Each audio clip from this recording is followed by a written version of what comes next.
Kaisar Sihir, Magic Emperor Bab 574 sampai dengan 576 Rumor Jiwa Naga.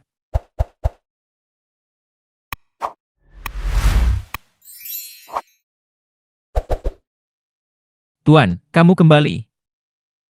Di pemakaman sekte penipu iblis, Guihu, Taiying, Kuigang, dan Yuer menghadap ke 4 pintu. Sementara Penatua Yuan memeriksa para pekerja baru dan mengirim mereka ke sini.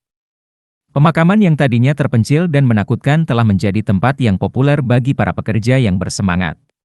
Yuer berteriak melihat Zuo Fen mendekat. Kuigang menggerutu. Tuan, kemana saja Anda selama 3 hari terakhir? Kami telah bekerja keras di sini dan kamu bermain-main? Ia mengembara. Sebaiknya kau mengingatnya, bocah. Zuo Fen tersenyum dan menundukkan kepalanya. Kuigang cemberut kesal. Bukankah itu hal yang sama? Di mana saja kamu bisa berkeliaran di sekte penipu iblis? Guihu ragu-ragu sebelum bergumam, Steward Zuo, kamu bilang kamu akan membiarkan aku tinggal di sisimu. Bisakah kamu membawaku bersamamu saat kamu pergi lagi nanti?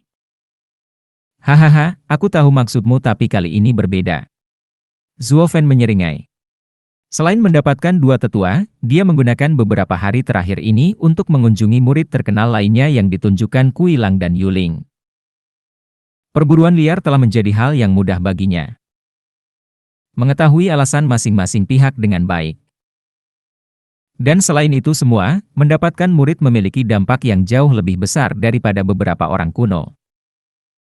Dia tidak mengambil Guihu karena dia adalah murid Grand Elder.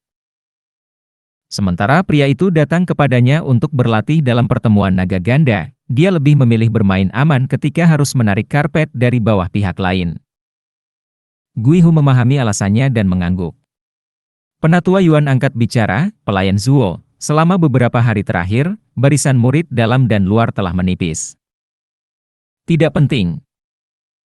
Terserah mereka mau datang atau tidak. Kita tidak bisa memaksa mereka. Zuo Fen melambaikan tangannya dan menoleh ke kelompok Guihu. Untuk apa kalian berempat berdiri di sini? Kembali ke gerbang kalian. Dan kau, Guihu, sembunyikan energi buas yang berat itu. Kamu harus menahan diri. Itu sebabnya saya menempatkan kamu di sini untuk mengawasi, untuk melatih hati kamu dan belajar menahan diri. Mereka semua mengangguk dan kembali ke pos masing-masing. Hanya Penatua Yuan yang tersisa dan tersenyum pada Zuo Fen. Dia tahu Zuo Fen hanya mengatakannya demi keempat anak itu sementara dia memiliki niat yang berbeda. Benar saja, Zuo Fen memulai sambil menghela nafas. Anak muda terlalu ramah lingkungan dalam menangani urusan. Bukannya aku tidak mempercayai mereka. Tapi takutnya mereka gegabah dan membeberkan rencanamu. Saya tahu, hahaha. Penatua Yuan tertawa. Zuo Fen berkata, Penatua Yuan, saya telah berkeliling sekte dalam beberapa hari terakhir ini dan memperhatikan bahwa para kakek tua sedang mengambil tindakan untuk mengekang tren baru para murid. Mereka memperhatikan rencana kami saat itu. Mereka harus menguasai murid-muridnya dan tidak ada upaya apapun dari kami yang dapat mengubahnya. Situasi sekte selalu mengikuti tren masyarakat. Tetua si terlalu tajam untuk tidak menyadarinya. Penatua Yuan menjadi berat. Zuo Fen mengejek, meski begitu, sayangnya sekte dalam tidak begitu tangguh. Orang-orang zaman dulu sangat berselisih satu sama lain, bahkan ketika mereka bersatu untuk menghadapi badai. Yang kubutuhkan hanyalah menghasutnya dan retakan akan terbentuk dan dengan beberapa janji, retakan itu akan berubah lebih cepat daripada membalik buku. Tetua Qi dan Bai akan melakukan pemisahan untuk saya sementara dengan bantuan Kui Lang dan Yuling saya memiliki beberapa murid batin yang kuat. Bantuan yang saya berikan kepada mereka menunjukkan bahwa itu berharga. Saya kagum bagaimana setiap langkah Steward Zuo diperhitungkan dan dikendalikan, hahaha. Penatua Yuan tertawa. Zuo Fen memutar matanya, tolong, saya harus membuang 2 pil kelas 10 untuk tetua itu. Dan itu baru permulaan. Untuk yang lama lainnya saya harus memberikan masing-masing pil kelas 8. Aku akan hancur jika terus begini. Apakah kamu kehabisan tenaga? Berapa banyak yang tersisa? Penatua Yuan tersentak. Begitu kantong Zuofen mengering, rencananya akan gagal dan dibuang ke saluran pembuangan. Zuofen menyipitkan mata. Mengapa kamu begitu peduli?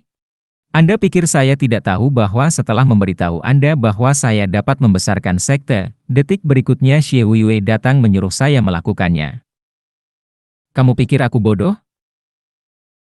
Memberitahumu tentang kekayaanku akan membuatmu melakukan segalanya untuk membuatku menghabiskan semuanya. Itu artinya kamu punya banyak waktu luang, hahaha.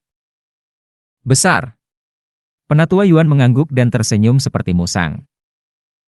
Mulut Zuofen bergerak-gerak, meskipun dia tidak terlalu peduli. Dia bisa membiayai pengeluarannya untuk waktu yang lama, tapi bukan berarti dia mau. Semakin cepat dia menyelesaikan rencana ini, semakin cepat dia membalas budi Xie Weiwei dan akan bebas. Dia tidak pernah peduli tentang sekte perencana iblis. Itu semua demi bisa pergi. Jika ada satu tempat yang dia sukai untuk menghabiskan waktunya, itu adalah rumah kecil barunya. Penatua Yuan juga menyadarinya dan menghela nafas. Anak itu tidak memiliki hubungan dengan sekte tersebut, bahkan dengan kedua muridnya di sini. Penatua Yuan tersenyum, pelayan Zuo, Anda telah berusaha keras dan menghabiskan begitu banyak uang untuk sekte ini dan tidak menerima imbalan apapun pasti membuat suasana hati Anda buruk. Kalau begitu izinkan saya memberitahu Anda sebuah rumor rahasia yang mungkin tidak banyak membantu. Rumor apa? Apakah ini gosip Xie Weiwei? Lain kali aku akan memukul pengacau kecil yang serakah itu dan melampiaskan kebencianku padanya sehingga kamu tidak pernah tahu lagi tentang kantongku, hahaha. Wajah Penatua Yuan berkedut dan dia terkekeh. Pelayan Zuo, tolong jangan bercanda. Saya jujur. Di sini. Desas-desus itu datang dari wilayah barat dan hanya petinggi sekte yang mengetahui rahasianya. Saya hanya mendengarnya dengan berperan sebagai antek seorang alkemis. Ini tentang rahasia jiwa pembuluh darah naga. Jiwa pembuluh darah naga. Hal itu menarik perhatian Zuofen, maksudmu tubuh berlian 9 naga itu? Penatua Yuan tersenyum dengan jijik, itu hanya menyia-nyiakan kekuatan jiwa naga. Apa maksudmu? Zuofen menjadi serius. Pakar tahap ethereal mengatakan, dengan 9 jiwa naga di dalam tubuh seseorang, siapapun yang dapat menahan siksaan mereka saat berada di tahap ethereal, akan mencapai tubuh berlian 9 naga dan langsung memasuki tahap ethereal. Namun jalan ini sia-sia, karena jiwanya akan menjadi jiwa naga bumi. Tidak ada bedanya dengan 9 jiwa naga lainnya. Jadi ketika bertemu dengan ahli tahap ethereal lainnya, tubuh Anda mungkin kuat, tetapi jiwa Anda akan lebih lemah. Cara yang lebih baik dalam menggunakan jiwa naga adalah konvergensi 10 jiwa naga. Menggabungkan langit dan bumi, mengaktifkan urat surga dan menarik 9 kekuatan naga surga ke dalam diri Anda untuk membentuk jiwa naga surga. Ini melampaui apapun yang bisa dicapai oleh jiwa naga bumi. Aura alami jiwa ini dapat memadamkan jiwa orang lain dan membuat pertarungan menjadi jauh lebih mudah. Rumor mengatakan bahwa jiwa naga bumi adalah jiwa teratas, tetapi tidak memiliki kedua gaya serangan dan seseorang hanya dapat melewati 2 lapisan sedangkan jiwa naga surga dapat melewati 5. Apa? Zuofen tercengang, karena belum pernah mendengar apapun yang berhubungan dengan jiwa naga surga. Menutup matanya, Zuofen mengingat catatan rahasia 9 kata-kata dan isinya tetapi tidak disebutkan apapun tentangnya. Bahkan 9 kata kaisar pun tidak mengetahuinya. Padahal ada satu hal yang menarik perhatiannya, berkaitan dengan jiwa naga sejati. Ras naga di tempat suci memiliki makam naga tempat generasi-generasinya dikuburkan dan kekuatan naganya kuat. Dengan menggunakannya untuk memurnikan jiwa, jiwa naga terkuat akan terbentuk. Tapi tempat itu adalah area terlarang ras naga, dijaga ketat. Pergi ke sana selain panggung ethereal adalah harapan kematian. Sementara setelah mencapai tahap ethereal, seseorang kehilangan kesempatan penting untuk membentuk jiwa mereka sehingga tidak ada yang berpikir untuk pergi ke sana untuk memurnikan jiwa naga sejati.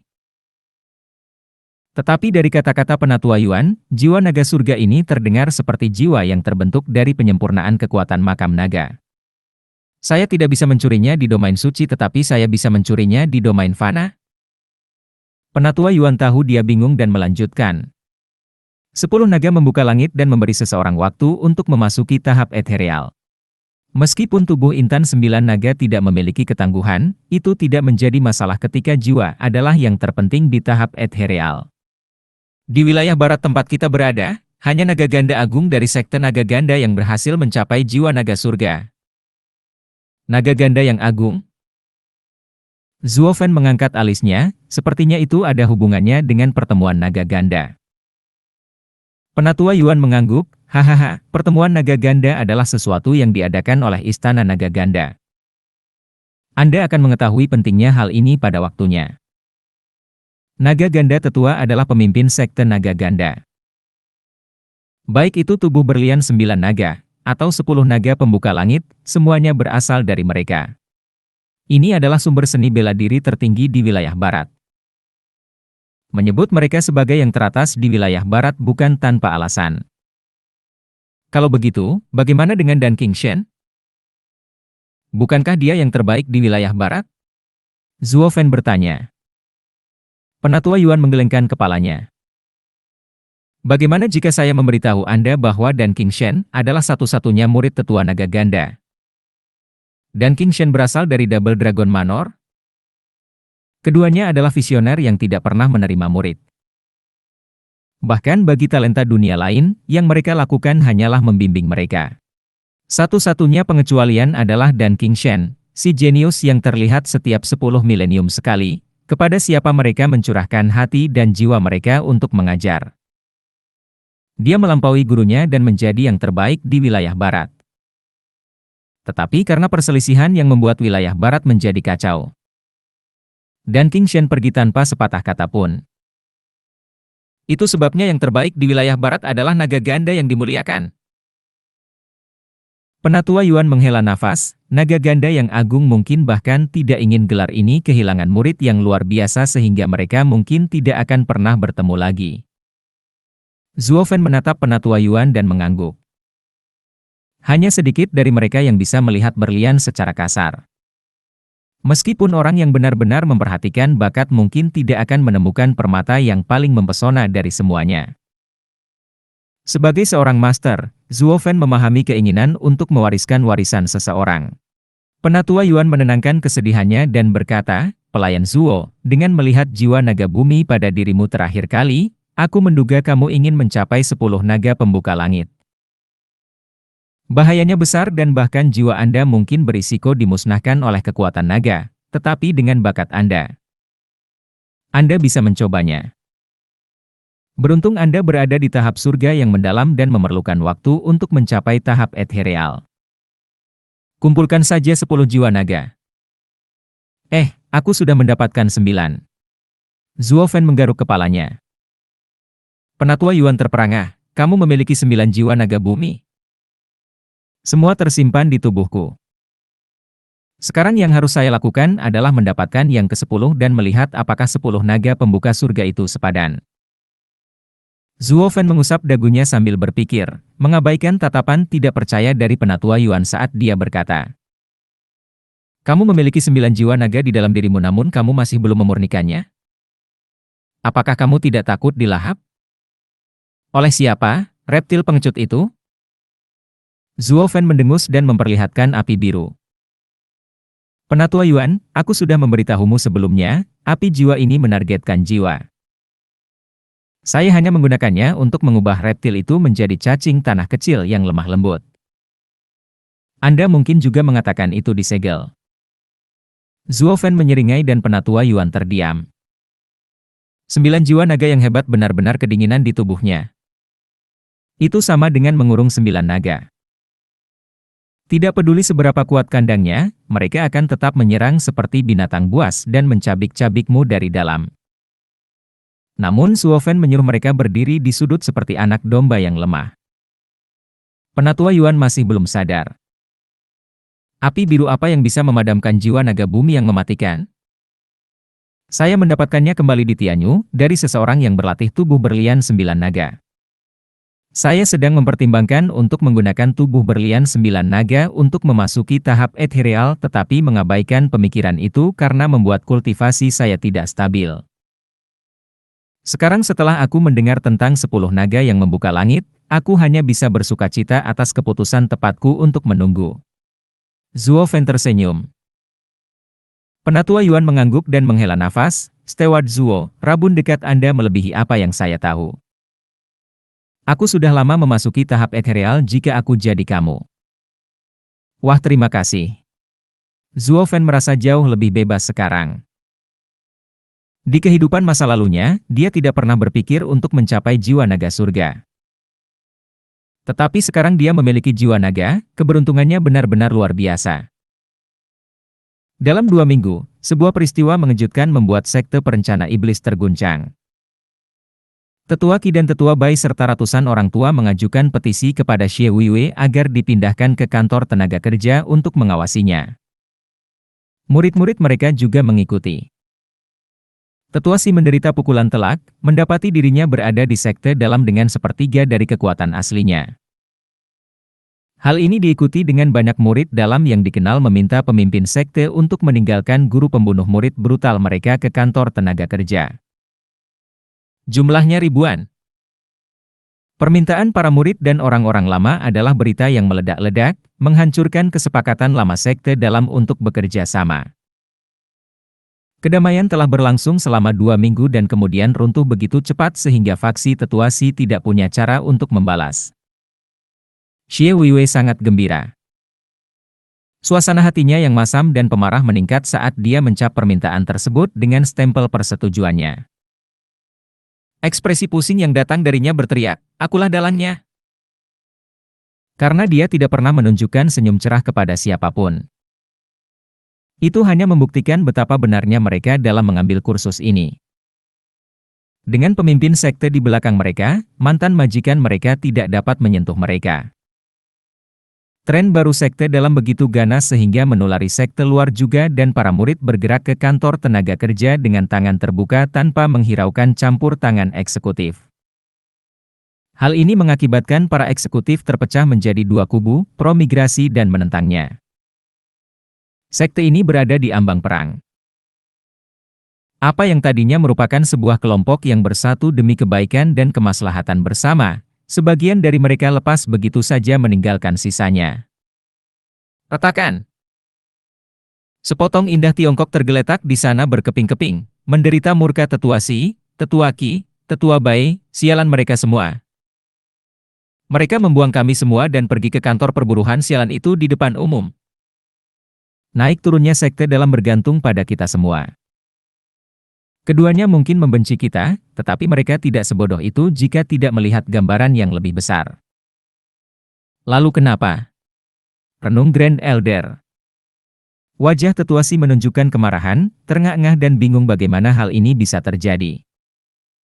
Penatua kedua bergegas masuk dengan panik. Mereka yang telah berpindah pihak di depan umum semuanya terikat pada tetua yang malang itu. Sementara Kuilang, Yuling dan beberapa murid terkenal lainnya berorganisasi secara rahasia dan menunggu kesempatan yang tepat untuk beraksi. Mereka mempermainkan kita. Apa gunanya menyatakan hal yang sudah jelas sekarang? Aku hanya ingin tahu siapa yang menyuruh mereka melakukan ini. Sudah begitu lama dirahasiakan sehingga harus direncanakan sebelumnya, tetapi karakter pemimpin sekte diketahui dapat diamati di dalam sekte tersebut. Tidak ada seorang pun yang mau bermain dengan banteng dan mendapatkan tanduknya. Dia selalu melakukan sesuatu dengan tangan besi dan melupakan kehalusan. Siapa yang bertanggung jawab mengarahkan mereka pada jalur ini? Temukan dia. Tetua Xi memelototi tetua kedua. Dengan gemetar, lelaki tua itu melaporkan. Tetua Xi, saya telah mendengarkan dan pemimpin sekte bukanlah orang yang membuat mereka bertindak. Itu adalah Zuo Fen, orang yang dipanggil Steward Zuo, pendiri kantor perburuhan elit. Orang yang sama yang mengganggu kompetisi sekte dalam? Tetua Xi bertanya. Tetua kedua menganggukkan kepalanya, ya, dia. Mereka mengatakan dia luar biasa, kekuatan yang tidak dimiliki oleh kultivator surga yang mendalam. Kami telah melihatnya sekilas di cincin itu. Tapi yang lebih menakutkan lagi adalah pikirannya yang penuh perhitungan, rencana jahatnya, bahkan yang paling buruk adalah milik pemimpin sekte. Sementara pemimpin sekte menggunakan kekuatan, dia menggunakan sentuhan yang lebih lembut. Selain kedua tetua, tidak peduli siapa yang dia temui, yang lebih tua, tetua, atau murid, siapapun yang bahkan memiliki sedikit rasa tidak puas terhadap kami akan terdorong untuk menyerang kami. Melalui imbalan dan ancaman, mereka semua pada akhirnya menyerah pada permainan pikirannya. Bagaimana kamu bisa tahu banyak tentang apa yang mereka bicarakan? Tetua Si mengamatinya. Penatua kedua menghela nafas. Saya pergi mengunjungi seorang penatua yang beralih ke kantor tenaga kerja untuk mencari lebih banyak informasi hanya untuk dikutuk dan dicaci maki. Mengatakan sesuatu tentang mengambil murid perempuannya 1 dekade lalu dan aku bahkan memamerkannya di depan wajahnya. Bahwa kita sekarang adalah musuh. Dia juga memiliki temperamen yang buruk dan dalam kata-kata kasarnya dia mengungkapkan bagaimana anak itu memusuhi dia terhadap kami dengan beberapa kata-kata manis. Saya kemudian menyadari bahwa anak itu tidak hanya mengungkap dendam masa lalu tetapi juga memberi mereka pil kelas 8. Saya rasa itulah yang menyegel kesepakatan. Pil kelas 8. Kenapa dia tidak datang kepadaku juga? Saya datang dengan sukarela. Tetua kedua mendesah dalam keserakahan. Tetua Si mendengus, mengapa dia datang kepadamu ketika dia mengejar orang-orang yang tidak berdamai itu? Dia tidak akan pernah mempercayaimu mengetahui kamu mengisi kantongmu dengan mengosongkan kantongku. Kami adalah pemenang sejati di sekte dalam, itu adalah wilayah kami. Atau apakah Anda lebih suka hidup tanpa rumah dan bergantung pada belas kasihan orang lain? Tetua kedua terkekeh. Ya, dia akan meminum pil itu tetapi akan segera kembali mengingat di mana dia meninggalkan sapi perahnya. Zuo Fen hanyalah seorang pekerja dengan keterampilan luar biasa. Aku tidak punya pilihan selain menemuimu sendiri. Tetua Si menyipitkan mata. Pastikan kamu mengetahui batasan kamu sebelum melangkah ke pintu surga. Bahkan saya memiliki risiko kematian yang tinggi. Kui Lang berdiri di sana dengan tatapan ingin tahu di depan pintu yang bergemuruh dan saat dia melangkah, sebuah suara memasuki telinganya. Dia melihat Gui Hu berdiri di depan pintu dengan sikap meremehkan. Kui Lang ragu-ragu, kakak senior Gui Hu, jangan mencoba menakutiku dan katakan saja padaku betapa berbahayanya itu. Karena anak saya menyelesaikan susunan kelas 7, saya juga bisa melakukannya. Aku tidak sebodoh itu hingga tertipu oleh ancamanmu. Gui Hu memutar matanya dan mengabaikannya. Pemakamanmu. Kui Lang terjebak antara maju dan mundur. Saat itulah Kui Gang bergegas menghampiri, jangan lakukan itu, ayah. Anda akan mati. Bahkan kakak senior Gui Hu harus membayar mahal. Kui Lang ketakutan, maksudmu dia serius? Apakah susunan kelas 7 ini mematikan? Guru telah mengaturnya secara khusus untuk menguji para elit. Ini tidak seperti yang saya latih. Kui Gang mengangguk dengan tatapan serius. Alisnya basah kuyup, Kui Lang menghela nafas dan menyekanya, sebelum pergi ke pintu tanah dan bertanya, "Nak, apakah ini aman?" Yang ini lebih mudah. Kakak senior Tai Ying menyelesaikannya di puncak panggung surga yang mendalam. Jika saya tidak bisa mendapatkan harta iblis kelas 7, saya kira kelas 6 lebih baik daripada tidak sama sekali. Kui Lang menyeringai penuh semangat. Saat bertugas di pintu, dia mendengar ratapan yang datang dari sana. Nak, yang ini juga tidak mudah, begitu. Yuling dan adiknya baru saja datang dan terkikik padanya. Itu adalah pemandangan paling umum akhir-akhir ini di depan 4 pintu pemakaman sekte. Karena orang-orang lama dari sekte dalam datang begitu banyak murid, kantor tenaga kerja penuh sesak. Antrean untuk menantang uji coba tidak pernah berakhir. Semua orang bersemangat untuk langsung masuk. Semua orang ingin harta dan pil iblis itu dijamin setelah mereka membersihkan pintu. Perlakuan seperti itu bahkan melampaui sekte dalam. Yang lama juga pusing. Semakin mudah keuntungan bagi murid-murid mereka, semakin banyak pula yang mereka dapatkan pada akhirnya. Keserakahan begitu melekat di kepala mereka sehingga mereka akan menguji diri mereka sendiri juga jika mereka bisa, hanya untuk mendapatkan barang tersebut. Tetua Bai mengangguk lagi dan lagi sambil tersenyum. Inilah sebabnya setiap murid bergegas ke kantor perburuhan elit Steward Zuo seperti pembeli gila. Aku juga berani menyinggung guruku sendiri jika aku bisa masuk ke sini, tapi aku bukan murid lagi. Yang penting pada akhirnya adalah kekuatan pribadi. Dimanapun kamu bisa membesarkannya, bahkan di kantor tenaga kerja, itulah tempat terbaik. Tetua Bai benar. Orang-orang tua lainnya menganggukkan kepala. Zuo Fen tersenyum dan menunjuk ke pintu secara berurutan, sesepuh, tetua, kantor perburuhan elit bukanlah sekte dalam. Ini tidak didasarkan pada kompetisi tetapi uji coba. Masing-masing dari Anda bebas membimbing murid-murid Anda tetapi hasilnya belum tentu menguntungkan mereka. Dalam ujian ini, kekuatan bukanlah jawaban pasti untuk mengatasinya. Itu bagus. Sekarang tidak perlu lagi mempermainkan sumber daya yang sedikit itu. Itu akan menjadi hal terbaik untuk budidaya para murid. Tetua Qi tertawa. Sisanya setuju. Mereka adalah pecundang di sekte dalam, murid-murid mereka dirampok melalui segala macam kecelakaan aneh. Saat berada di sini, di lingkungan yang murni ini, mereka bebas dan tertawa. Tetua Bai meluangkan waktu sejenak untuk merenung, lalu matanya berbinar. Kantor buruh elit menggunakan cobaan sehingga para murid tidak menggunakan tipuan kecil. Keempat uji coba itu adil. Namun karena orang-orang pada dasarnya malas, hanya sedikit orang yang menganggap diri mereka sebagai lawan, dan berusaha untuk menjadi lebih baik. Itu sebabnya sekte dalam mengadopsi kompetisi sebagai solusi untuk membesarkan murid yang tangguh. Sedangkan kantor tenaga kerja menggunakan uji coba namun tetap berhasil menanamkan semangat dalam diri mereka untuk berkultivasi dengan imbalan yang besar sebagai iming-imingnya. Namun untuk menerapkannya, dibutuhkan sumber daya yang sangat besar. Steward Zuo, saya tidak tahu dari mana Anda mendapatkan begitu banyak sumber daya untuk melaksanakan rencana ini. Tetapi rencana ini tidak dapat berlangsung selamanya. Ketika sumber daya habis, bukankah kita akan kembali ke situasi yang sama seperti di sekte dalam? Orang-orang lama beralih ke Zuo Fen. Zuo Fen menyembunyikan senyuman. Tetua Bai memiliki pemikiran yang baik di pundaknya. Ya, hadiahnya hanya sementara, untuk menghancurkan sekte dalam dan mencuri otoritas mereka. Setelah sekte dalam selesai, setiap murid tinggi akan berada di kantor tenaga kerja dan saya dapat melakukan apapun yang saya inginkan dengannya dan tidak mengeluarkan uang setiap hari. Hadiah tinggi harus dihentikan dan hanya diberikan kepada murid teratas yang mengarah ke situasi yang sama dengan sekte dalam.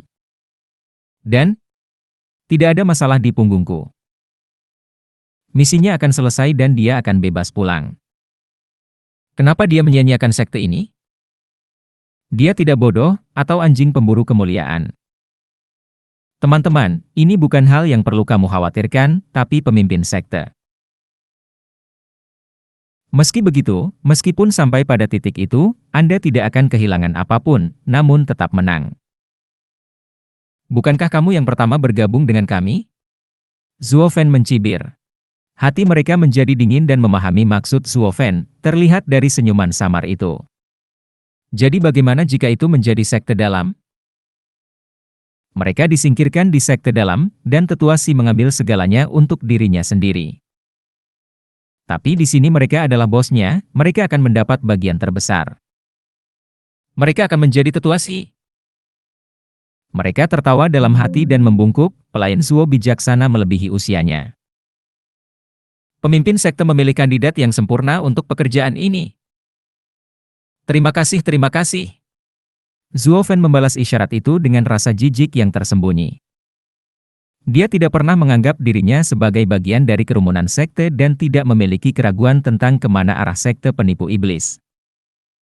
Tapi orang-orang ini, orang-orang penting di sekte ini, hanya peduli pada bagian belakang dan kantong mereka sendiri. Seseorang sebenarnya memiliki kebijaksanaan untuk melihat apa yang akan terjadi, namun menembaknya jatuh dalam 2 kali guncangan. Sekarang saya mengerti mengapa Xie Wuiyue mengatakan sekte itu busuk, dan dari cara saya melihatnya, kebusukan itu semakin dalam. Jika ini pernah terjadi di klan Luo, dia akan menghadapi kematian di kiri dan kanan. Satu-satunya alasan aku memasukkanmu ke dalam klan Luo adalah demi aku, bukan demi kamu. Suara mendesing.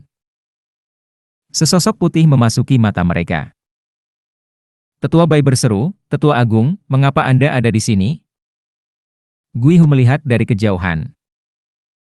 Grand Elder hanya meliriknya sekilas dan menoleh ke Zuo Fen. "Steward Zuo, saya kira. Senang berkenalan dengan Anda.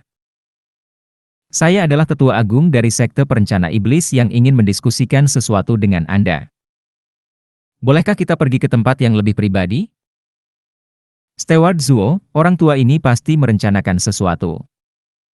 "Jangan pergi." Tetua Bai mengiriminya pesan rahasia. Zuo Fen mengangkat bahu, "Saya orangnya pemimpin sekte. Karena mereka mendekatiku secara terbuka, mereka tidak akan melakukan apapun padaku." "Tidak apa-apa." Zuo Fen mengambil 2 langkah lebih dekat ke Grand Elder sambil tersenyum. "Saya hanyalah seorang buruh dan tersanjung karena Grand Elder mau repot-repot mengundang saya secara langsung." Alis Grand Elder bergetar sementara orang-orang tua lainnya mengangguk kagum. Kantor perburuhan elit dan sekte dalam sedang berperang. Grand Elder seharusnya datang untuk menanganinya. Namun dia tetap setuju tanpa rasa takut. Keberanian seperti itu, sikap seperti itu, semuanya menginspirasi rasa hormat. Kaum muda itu berani. Pemimpin sekte mempercayakan rencananya kepada Anda untuk alasan yang tepat. Grand Elder mengangguk dan terbang menjauh. Zuo Fen mengikuti. Keduanya segera tiba di sebuah sungai, tempat seorang pria sedang menunggu. "Tetua Xi?